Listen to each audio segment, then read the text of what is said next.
ముఖ్యంగా మీడియా మిత్రులకు 5 గంటలకు ఈ పత్రికా సమావేశాన్ని నిర్వహించి మీకేమైనా ఇబ్బంది కలిగించి ఉంటే క్షమించండి. ఇంటికి పోయే టైంలో ప్రెస్ మీట్ అయిందని.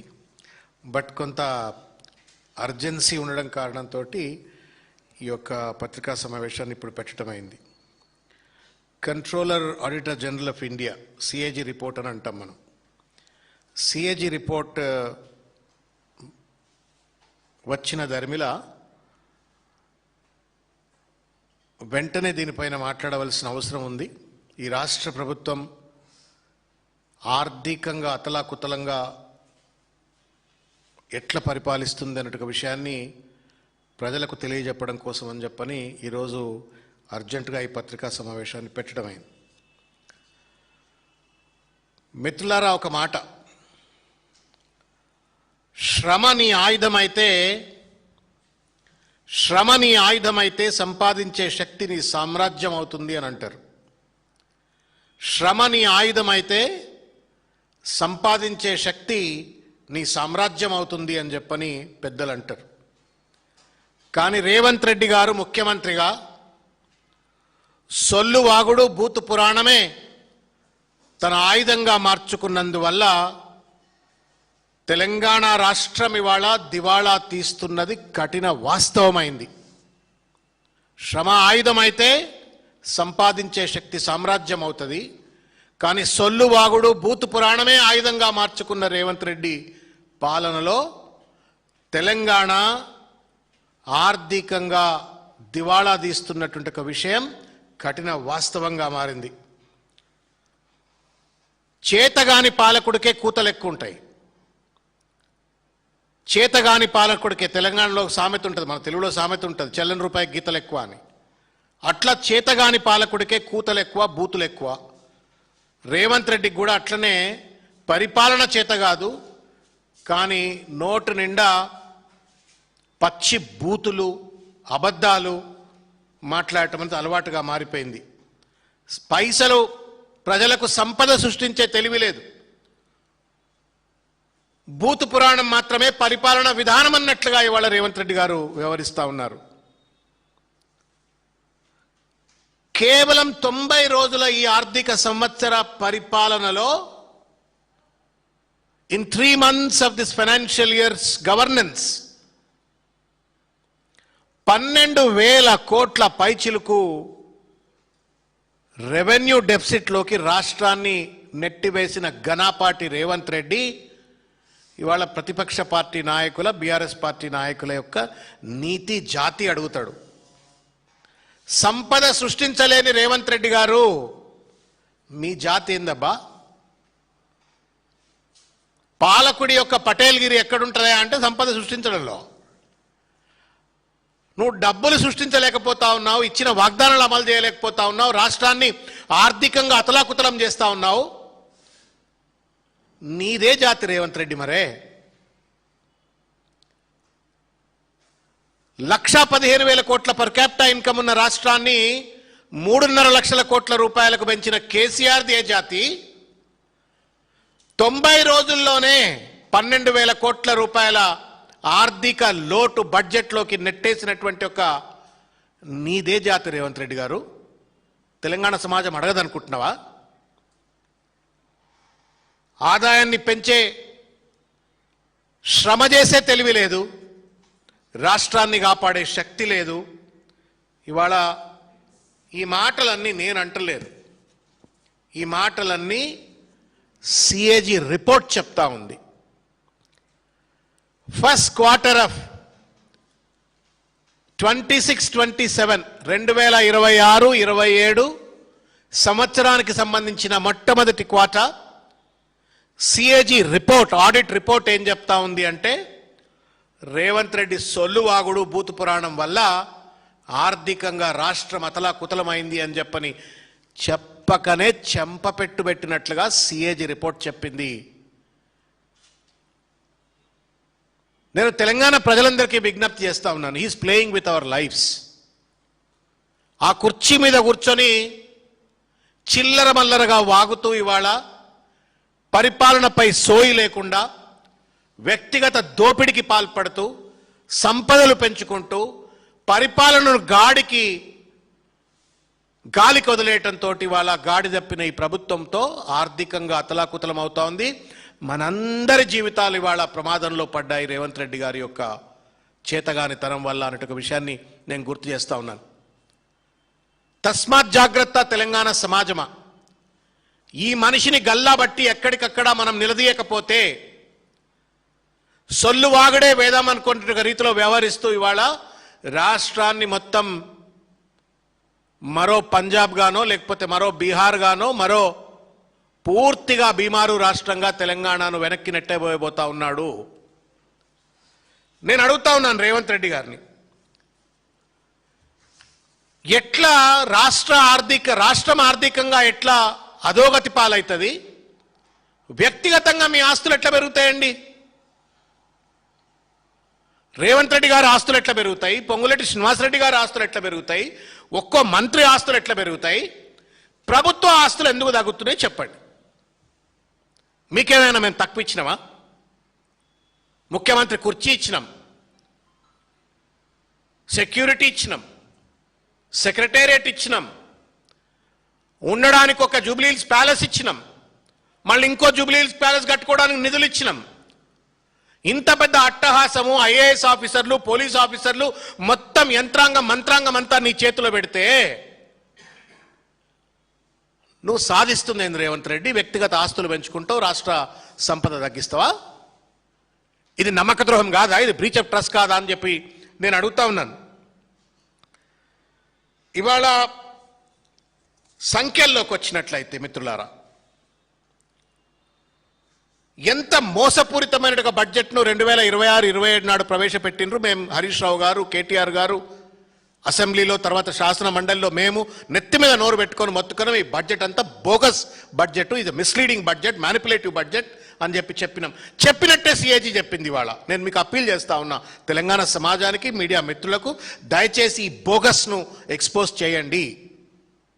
Please ensure that it reaches to the masses. ఎందుకంటే తెలంగాణకు జరిగే నష్టంలో, తెలంగాణ ప్రజలకు వచ్చే కష్టంలో మనము భాగస్వాములమే, మన పిల్లలు భాగస్వాములే, మన తరతరాలు భాగస్వాములే. ఏం చెప్పిండు? నేను ఒక మాట చెప్తాను. 6,857 కోట్ల రూపాయల రెవెన్యూ సర్ప్లస్తో బడ్జెట్ను ప్రవేశపెడితే ది ఎంటైర్ ఫైనాన్షియల్ ఇయర్కు 6,857 కోట్ల రూపాయల రెవెన్యూ సర్ప్లస్తో బడ్జెట్ను ప్రవేశపెడితే ఏం కష్టపడ్డాడండి రేవంత్ రెడ్డి గారు? వాహ్, లాజవాబ్. కిరీటం పెట్టాల, కత్తి చేతికిచ్చి సన్మానం చేయాలి రేవంత్ రెడ్డిని.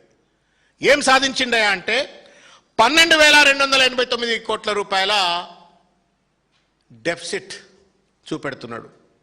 3 నెలల కింద ప్రవేశపెట్టిన బడ్జెట్లో 6,857 కోట్ల రూపాయల సర్ప్లస్ బడ్జెట్ అని చెప్పని ప్రవేశపెడతాడు. 3 నెలల్లో డెఫిసిట్ కాస్త నాట్ జస్ట్ 6,000 crores, 12,289 కోట్ల రూపాయల డెఫిసిట్. ఇది మోసం కాదా? దగా కాదా? సిఏజీ చంప బలగొట్టినాకనైనా మీకు బుద్ధి రాదా? ఒళ్ళు దగ్గర పెట్టుకొని మీరు పరిపాలన చేయరా అని చెప్పని నేను ఇవాళ ముఖ్యమంత్రి గారిని ప్రశ్నిస్తా ఉన్నాను. ఇకపోతే రెవెన్యూ రిసిప్ట్స్ ప్రధానమైనటువంటి ఒక పనితీరు. నేను పెద్ద పటేల్ అని చెప్పుకుంటాడు రేవంత్ రెడ్డి గారు. పెద్ద పనితీరు ఉన్నది. నాకంటే గొప్ప మొగోడే లేడు, నాకంటే గొప్ప పరిపాలన దక్షుడే లేడు. నేను గొప్ప దేశాల్లో 4-5 ముఖ్యమంత్రులను చేస్తున్నా, కాంగ్రెస్ పార్టీని మొత్తం నడుపుతున్నా అని చెప్పని గొప్ప జబ్బలు దర్చుకునే రేవంత్ రెడ్డి గారు రెవెన్యూ రిసిప్ట్స్ తతంగం చూద్దాం మనం. 2,41,263 కోట్ల రూపాయల రెవెన్యూ రిసిప్ట్స్ ఆయన టార్గెట్గా పెట్టుకుంటే ఆయన ఈ 3 నెలల్లో సాధించింది కేవలం 17% మాత్రమే. దాదాపు 17,790 కోట్ల రూపాయల deficit even in the revenue receipts. ఏం పరిపాలన మరమేది? రోజు బ్యారోమీటర్ పెట్టుకున్నట్టు పెట్టుకోవాలి ముఖ్యమంత్రి అంటాడు. ఏ సెక్టర్లో ఎన్ని రిసిప్ట్స్ తగ్గుతున్నాయి, ఎందుకు తగ్గుతున్నాయి, ఎట్లా పెంచాలా అని చెప్పని నేను చూసిన కేసీఆర్ గారిని. అట్లా రోజు కూర్చుంటుండే ఆయన. What are the department wise revenue receipts అని చెప్పని ఆ చీఫ్ సెక్రటరీని, అడ్వైజర్ని అందరిని కూర్చొని నేను ప్రగతి భవన్లో ఉన్న అతి తక్కువ కాలంలో నేను చూసిన లాస్ట్ డేస్. నువ్వేం చేస్తున్నావు Revanth Reddy? Why is that in 3 months of time? నేను చెప్పేది 3 నెలల ముచ్చట కాదు, 3 ఏళ్లకి ఇట్లే ఉన్నది. స్పెసిఫిక్గా సిఏజీ రిపోర్ట్ చెప్పింది కాబట్టి నేను మీ దృష్టికి తీసుకొచ్చే ప్రయత్నం చేస్తా ఉన్నా. ట్యాక్స్ రెవెన్యూ 1,81,367 కోట్లు పెడితే వచ్చింది 38,447 కోట్ల రూపాయలు, అంటే 21%. జిఎస్టీ ఈజ్ అన్ ఇండికేషన్, అన్న కేర్ఫుల్గా అయినండి. GST is an indication of the consumption capacity of the society. GST ఎంత పెరిగితే అంత consumption capacity, expenditure of the public కూడా, సొసైటీలో ఖర్చులు కూడా పెరిగినట్టుగా లెక్క అవుతుంది. తద్వారా జిఎస్టీ వస్తుంది. ఎందుకు జిఎస్టీ తగ్గుతా ఉంది రాష్ట్రంలో? 22% ఎందుకు నువ్వు టార్గెట్ రీచ్ అవుతున్నావు అంటే, ఆర్థికంగా రాష్ట్రం అతలాకుతలం కావడం వల్ల ప్రజల యొక్క పర్చేస్ కెపాసిటీని కూడా రేవంత్ రెడ్డి ఆగం చేసి పడేసినాడు. జిఎస్టీ తగ్గిపోయింది. ఒకప్పుడు రిజిస్ట్రేషన్ డిపార్ట్మెంట్ అద్భుతమైనటువంటి డిపార్ట్మెంట్, రియల్ ఎస్టేట్ రంగాన్ని అతలాకుతలం చేసి పడేసిండు. ఆర్ఆర్ ట్యాక్స్ పేరు మీద దోపిడులు చేస్తూ, పర్ స్క్వేర్ ఫీట్ పేరు మీద వసూళ్లు చేస్తూ దందాలకు పాల్పడంతో స్టాంప్స్ అండ్ రిజిస్ట్రేషన్లో 19,540 కోట్ల రూపాయల టార్గెట్ పెట్టుకుంటే ఆయన సాధించింది కేవలం 23% మాత్రమే, 4,510 కోట్ల రూపాయలు. నేను అడుగుతా ఉన్నాను, ఎట్లా high rising towers of Ponguleti Raghava constructions, Aparna constructions, లేకపోతే ఇంకా పెద్ద పెద్దోళ్ళ కన్స్ట్రక్షన్, ఆదిత్యాలో ఇంకెవడో పెద్ద పెద్దోళ్ళ కన్స్ట్రక్షన్ కంపెనీలన్నీ హై రైజింగ్ టవర్లు కడుతున్నాయి, అడ్వాన్స్ బుకింగ్లు అయిపోతున్నాయి, వాటి స్టాంప్స్ అండ్ రిజిస్ట్రేషన్ అంత భర్తీ అయిపోతున్నది. మరి ఇక్కడ ఎందుకు మిగతా కన్స్ట్రక్షన్ కంపెనీకి సంబంధించినవి ఎందుకు కావట్లేవు? ఎక్కడ లోపం ఉంది? నువ్వు ఇన్సెంటివైజేషన్లో లోపం ఉందా, లేకపోతే నీ రియల్ ఎస్టేట్ పాలసీలో లోపం ఉందా, కన్స్ట్రక్షన్ ఇండస్ట్రీ పాలసీలో లోపం ఉందా? ఏం లోపం ఉంది రేవంత్ రెడ్డి గారు? సమాధానం చెప్పాలని చెప్పి నేను కోరుతా ఉన్నాను. ఒక్క దగ్గర కాదు, సేల్స్ ట్యాక్స్ నేను ఇంతకుముందు చెప్పిన కన్జంప్షన్ కెపాసిటీకి సంబంధించిన అంశం మీద 38,105 కోట్లు పెట్టుకున్నాడు. వచ్చింది ఎంత అంటే 9,250 కోట్లు, అంటే దగ్గర దగ్గర 24% ఏదో వచ్చింది. ఇక ఎక్సైజ్ డ్యూటీ మీరు కేర్ఫుల్గా వినాలని కోరుతున్నాను.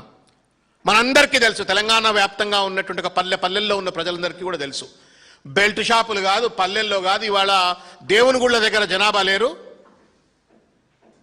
వైన్ షాపుల దగ్గర లైన్లు కట్టి మందు బాటలు కొనుక్కపోతున్నారు. దాని అర్థం ఏంటి? ఎక్సైజ్ రెవెన్యూ ఎట్లయితే బార్లు తీరినటువంటి ఒక జనాభా వైన్ షాపుల దగ్గర, బార్ షాపుల దగ్గర ఉంటుందో, అట్లా ఎక్సైజ్ డ్యూటీ రెవెన్యూ కూడా రాష్ట్ర ఖజానాకు రావాలా. ఆడ లైన్ పెరిగితే ఇక్కడ ఖజానా రావాలా, ఆడ సీసలు ఎక్కువ అమ్మితే ఇక్కడ ఖజానా రావాలా. ఎందుకు ఖజానా రావట్లేదు రేవంత్ రెడ్డి గారు సమాధానం చెప్పాలని చెప్పి నేను కోరుతా ఉన్నాను. 27,668 కోట్ల రూపాయలు టార్గెట్ పెట్టుకుంటే కేవలం 18% మాత్రమే ఈ 3 నెలల్లో సాధించిండు. నేను అడుగుతా ఉన్నాను రేవంత్ రెడ్డి గారిని, ఎక్కడ పోతా ఉంది ఈ సంపద? ఏమైనా లిక్కర్ సిండికేట్లు ప్రభుత్వంతో కుమ్మక్కైపోయి దొంగ సరుకేమైనా అమ్ముతుంటే మీరు గుడ్డి గుర్రం పళ్ళు తోమినట్టుగా రాష్ట్ర ఖజానాను లీక్ అయ్యేటువంటి రీతిలో కరప్షన్కు పాల్పడుతున్నారో సమాధానం చెప్పాలని చెప్పని కూడా నేను కోరుతా ఉన్నాను. అట్లెట్లా వైన్ షాపుల ముందు లైన్లు పెరుగుతాయి, కిక్కిరిసిన జనాభా వైన్ షాపుల దగ్గర, బార్ షాపుల దగ్గర ఉంటారు. మరి ఏ రకంగా ఎక్సైజ్ రెవెన్యూ తగ్గిపోతుందో రేవంత్ రెడ్డి గారు సమాధానం చెప్పాలా, ఈ ప్రభుత్వం సమాధానం చెప్పాలా అని చెప్పని కోరుతా ఉన్నాను. నేను ఇకపోతే నాన్ ట్యాక్స్ రెవెన్యూ కూడా చూడండి నన్ను, ఈ తమాషా 35,730 కోట్ల రూపాయల టార్గెట్ పెట్టుకుంటే మీకు కాగితం కూడా ఇచ్చిన, ఒకసారి చూడండి. దాంట్లో ఇవాళ ఈ 3 నెలల్లో రియలైజ్ అయింది 7.55% మాత్రమే. మీరు చూసిండ్రు, కాళేశ్వరం దగ్గర కూడా కిలోమీటర్ల కొద్దీ లారీలు పెట్టి ఇసుక దొబ్బకపోతా ఉన్నారు గోదావరి నదిలో. మనం చూసినాం ఈ లాస్ట్ 3 monthsలో కిలోమీటర్ల కొద్ది లారీలను లైన్లో నిలబెట్టి ఇసుక దోసుకుపోయినరు. ఎక్కడ పోతుంది ఈ సంపద అంతా? Non tax revenue essentially falls into sand, mining అంతా కూడా ఇంట్లోనే రావాలా. ఎవడు దొబ్బక తింటున్నాడు ఈ పైసలన్నీ? ఎక్కడ లీకేజ్ అవుతున్నాయి? ఏ దోపిడీ వ్యవస్థ ఇవాళ రాష్ట్రం యొక్క ఖజానాను గాది కింద పందికొక్కులు లెక్క దోచుక తింటున్నారో సమాధానం చెప్పాలని చెప్పని నేను కోరుతా ఉన్నాను. ఇంకొక విషయం, గ్రాంట్ ఇన్ ఎయిడ్ కాంట్రిబ్యూషన్స్ గురించి నేను చెప్పదలుచుకున్నాను. దయచేసి పేషెంట్గా వినాలని కోరుతున్నా. 24,166 కోట్ల రూపాయలు టార్గెట్ పెట్టుకున్నాడు grant in aid, which essentially comes from the government of India. బడే బాయ్ చోటే బాయ్, అమిత్ షా మా అన్న, మోడీ నా పెద్దన్న, కేసీఆర్ గారు కేంద్రంతో సరి అయిన సయోధ్య నడపలేదు, నేను బాగా రిలేషన్ పెట్టుకుంటున్నా అన్నాడు. 75 సార్లు ఢిల్లీకి పోయిండు. బడేబాయ్ చోటేబాయ్ సంబంధం నేర్పుతాడు. కాంగ్రెస్ సిద్ధాంతాలకు వ్యతిరేకంగా బీజేపీతో సత్సంబంధాలు నేర్పుతాడు. 78 సార్లు ఢిల్లీకి పోయిన రేవంత్ రెడ్డి గారు సాధించినటువంటి ఒక గ్రాంట్ ఇన్ ఎయిడ్ కాంట్రిబ్యూషన్స్ ఎంతయా అంటే 5.7%. ఇది నీ పటేల్గిరి సార్, ఇది నీ పైరవికార్తనానికి నిదర్శనం. ఇది 78 సార్లు ఢిల్లీకి పోతే నువ్వు కేంద్ర ప్రభుత్వాన్ని ఒప్పించి పట్టుకొస్తున్న నిధుల యొక్క వాల్యూమ్ ఇది. దీన్ని తెలంగాణ సమాజాన్ని తప్పనిసరిగా జవాబు చెప్పాలని నేను రేవంత్ రెడ్డి గారికి విజ్ఞప్తి చేస్తా ఉన్నాను. You have no right, you have a right to maybe abuse. సరే, సమాజం ఎప్పుడు టైం చెప్పాలనో ఎప్పుడు సమాధానం చెప్పాలో అప్పుడు చెప్తుంది. But you can't financially destroy a state. ఒకసారి రాష్ట్రం అతలాకుతలం అయితే పగిలిపోయిన గాజు ముక్క లాంటిది. మళ్ళీ దాన్ని అతిపెట్టాలంటే కష్టం. కష్టపడి కేసీఆర్ గారు 9 సంవత్సరాల కాలం ఒక ఋషి వల్లే, ఒక సైనికుడి లెక్క ఆయన కష్టపడి రాష్ట్రాన్ని ఆర్థికంగా నిలబెడితే ఈ రకంగా ఆర్థికంగా అతలాకుతలం చేయటం న్యాయమా రేవంత్ రెడ్డి గారు అని చెప్పని నేను ప్రశ్నిస్తా ఉన్నాను. ఇకపోతే అన్న, ఇది మీరు చాలా కేర్ఫుల్గా వినవలసిన పరిస్థితి. ఎక్స్పెండిచర్ ఆన్ ఇంట్రెస్ట్ పేమెంట్ ఏమన్నాడు? మీరు ఈ 3 సంవత్సరాల కాలంలో రేవంత్ రెడ్డి మాట్లాడుతున్న ప్రతిసారి కూడా నేను 10,000 కోట్ల ఇంట్రెస్ట్ కడుతున్నా, నెలకు 20,000 కోట్ల రూపాయలు ఇంట్రెస్ట్ కడుతున్నా అని చెప్పిండా అన్న? ఆయన పెట్టుకున్న టార్గెట్ ఎంతయా అంటే ఇంట్రెస్ట్ పేమెంట్కు పర్ ఇయర్ 21,304 కోట్లు. ఆయన ఇంతవరకు కట్టింది ఎంతయా అంటే 7,778 కోట్లు, అంటే కేవలం 1,900 కోట్ల రూపాయలు. ఇది కూడా ఎక్కువనే కట్టి దీన్ని ఏం చెప్తాడంటే నేను 10,000 కోట్లు. అదేంటంటే కేసీఆర్ గారు 8,000 కోట్ల రూపాయల అప్పు చేసిండు అని చెప్పని. వాస్తవానికి సిఏజీ చెప్పింది ఏంది? 3.5 లక్షల కోట్లు మాత్రమే గత ప్రభుత్వం అప్పు చేసింది. ఈ ప్రభుత్వం 4 లక్షల కోట్ల అప్పు చేసింది. అవి ఇవి కలిపి నేను 1944 గడుతున్నాడు. ఏమనంటే కేసీఆర్ మీద బట్టగాల్చి మీదేస్తాడు.